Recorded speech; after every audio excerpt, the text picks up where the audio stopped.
Hey everyone, I wanted to go ahead and include just a really short video introducing you guys to our second module, since it is the first kind of real content heavy module that we're getting into for the class.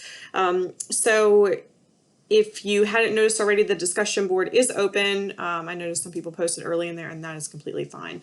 I wanted to get it up while I was thinking about it a week ago. So it is there, but it's not due until the end of module 2, which is the third. So take your time, do your research on the different research organizations that are related to the counseling profession. And I'll get back into those discussion boards periodically throughout the week. So hopefully reading chapters 1 and 2 wasn't too daunting of a task for you. They were really nice introductory chapters, I thought. I especially like chapter 2. I like whenever a text will give us kind of these real life experiences of people that have gone through the process of becoming a researcher, essentially. And so I think for me, reading chapter 2 would have been beneficial as a student too, just to ease any concerns, fears, anxiety, whatever you want to label it, about where you feel you are as a researcher, or your future in research. I think it was with one of the tables in chapter 2 as well, kind of had those questions posed. I'm just a student, what do I know, kind of questions, and provided really good answers to why, how we develop competence in research, how everybody can play a role when it comes to applying research to the counseling profession. And so whether you are a practitioner and you're reading research, which everybody should as you continue on in your career, whether you're doing that on that end of the spectrum versus working for organizations like the ones you guys are going to be researching, like NILA or SAMHSA. Those organizations employ people that have backgrounds in counseling. So, whether you're one or the other or somewhere in between, contributing to a growing body of literature around counseling, the effectiveness of counseling, developing evidence-based practices. We all play a role in that, and it's part of our responsibility really as professionals to further the profession, right? We don't want it to become stagnant. And so, I always think of, for those that don't have a true interest in doing any research, that's completely fine, obviously.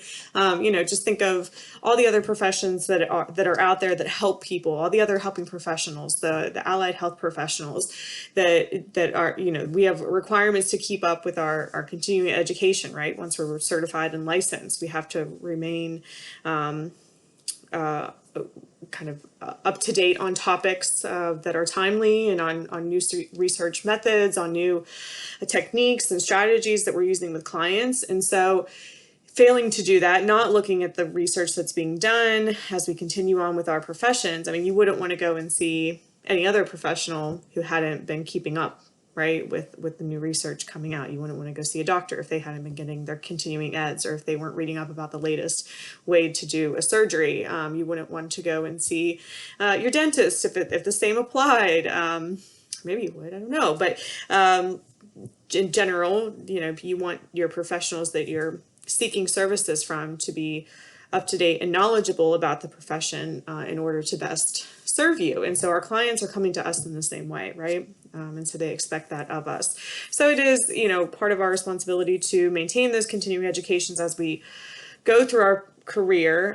But, I encourage you all to engage in those professional organizations, which opens access to the journals that are associated with those professional organizations. And so then you're able to keep abreast of what's going on out there, what people are researching, and possibly even contributing to it. Because a lot of the professional organizations that have listservs and put out different quarterly emails or whatever they might do to keep their members connected, that's where invitations to participate in research studies tend to come from. We get inundated with them as educators, because the world of academia is a popular place to send a survey to.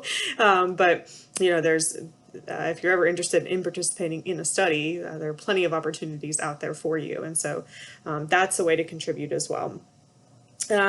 So with that being said, in terms of chapter 1 and looking at the history of research and counseling and how it all comes together, you're going to notice, again, the strong emphasis on evidence-based practices. The text talks about the integration of theory and research and how theory informs research or research informs theory. And so it does go hand in hand and back and forth, and things change. Our profession, the tools, techniques that we use are constantly evolving based on the needs of our clients and changes in society, and learning from our mistakes in some regards. So,